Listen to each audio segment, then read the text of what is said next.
Thanks for joining me this afternoon. My name is Corinn Hower. I'm an assistive technology consultant at an ISD in Michigan.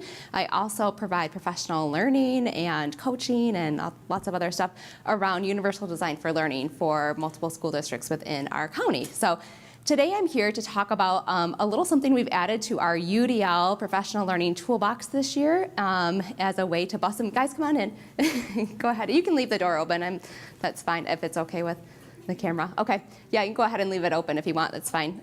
So just to add, talking about a process that we've added to our toolbox this year, it's a virtual site visit process. So in my slide deck, I'll show you, you have, this is listed in the SCED.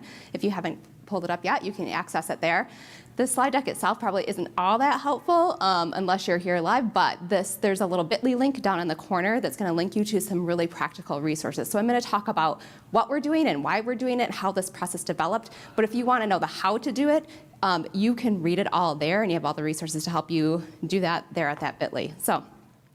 So basically, my job as a consultant at our ISD is I'm providing professional learning around UDL. I provide, and lots of other things, but specifically around UDL, I was providing some professional development opportunities, right? I had a lot of resources that I had available to my teachers and coaches and leaders out in the districts to make sure that they were empowered to empower others.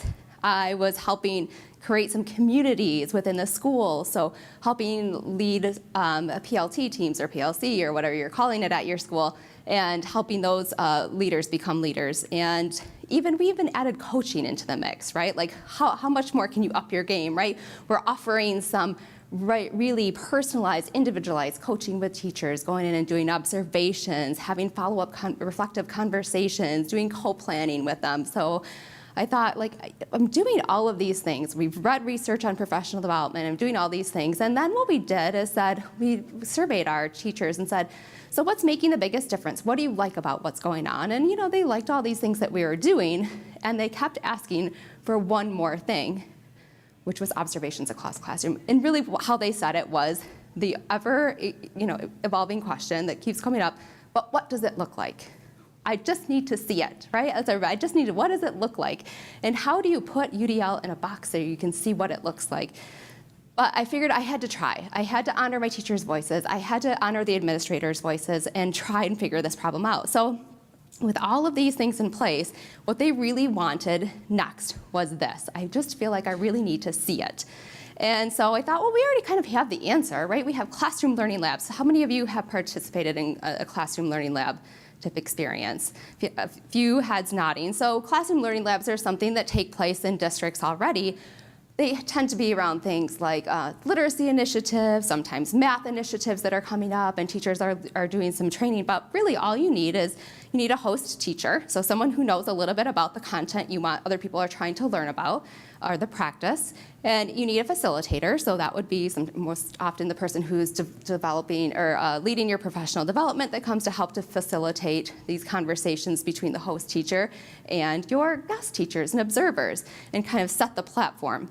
And then, of course, you need some students in a real live, authentic classroom. And so we had all those things, like, okay, this is what we have. The barriers, however, were time. All of this takes time out of a teacher's day. So, the teacher has to be in their classroom teaching students, so, that's already built in.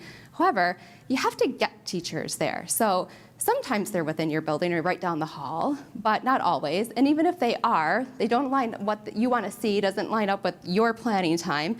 And oftentimes in our project, we had teachers who wanted to go to different buildings. I wanted to go to a different district to see a different teacher.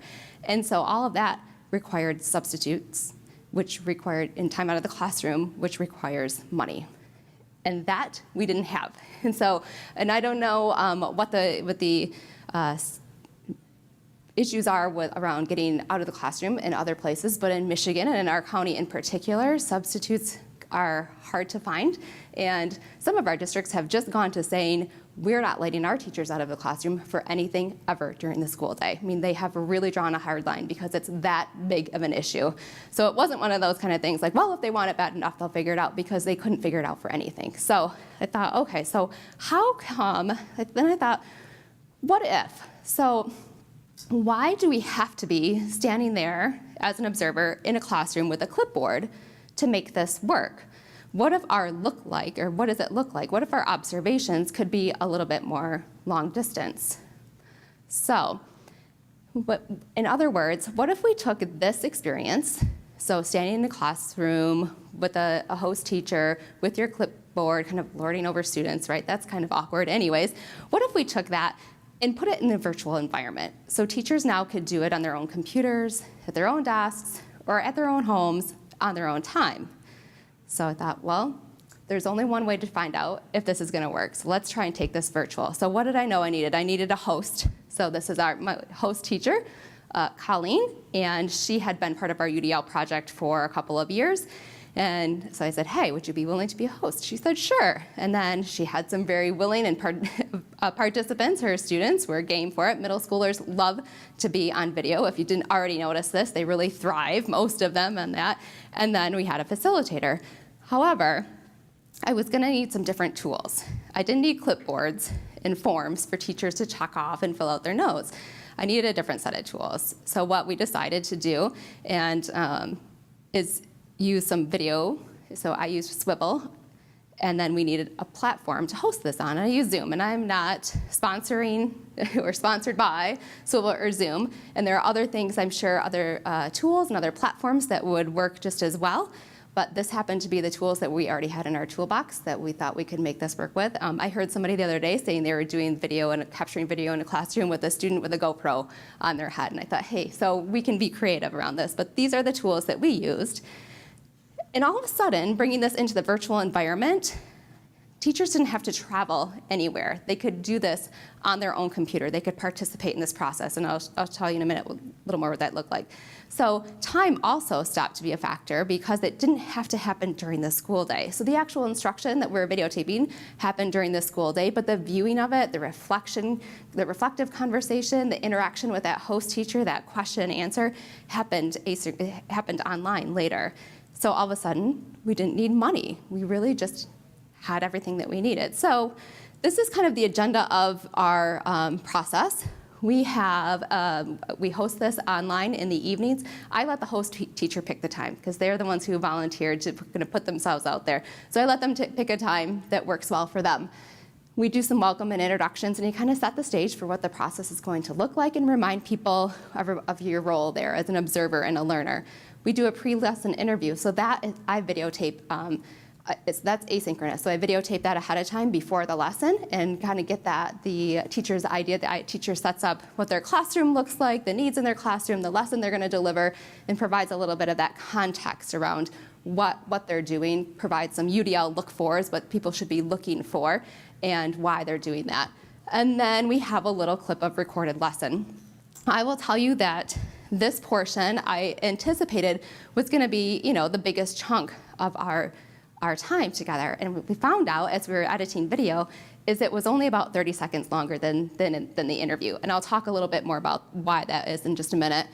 So we watched a little lesson. I have some handouts some that are uploaded into the chat of the Zoom for teachers or for participants and observers to download so that they can keep track of their look-fors, their noticings, their wonderings.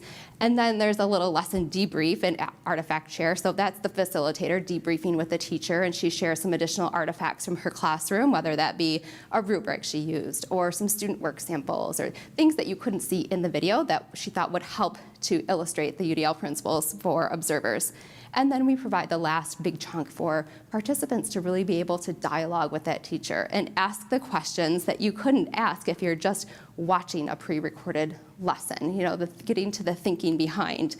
And then we have a participant takeaway and closing. So as an observer of this process, as a participant in this process, what are your big takeaways?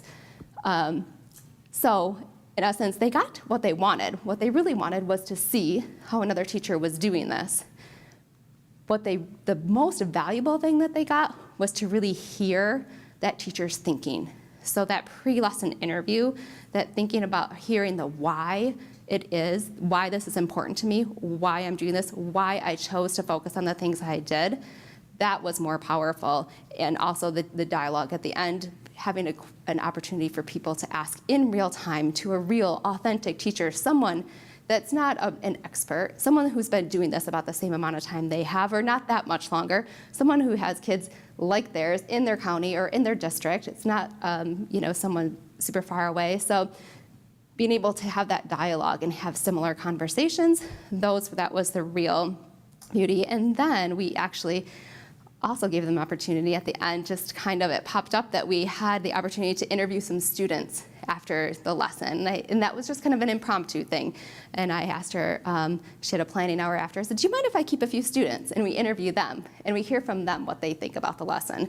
And so we had that, and that was another portion. And that was a really incredible, like I said, impromptu, unplanned piece, but would be, I think, another good component to add to this if this is something you're considering doing, because hearing that student voice and reflection and their response to it was really powerful.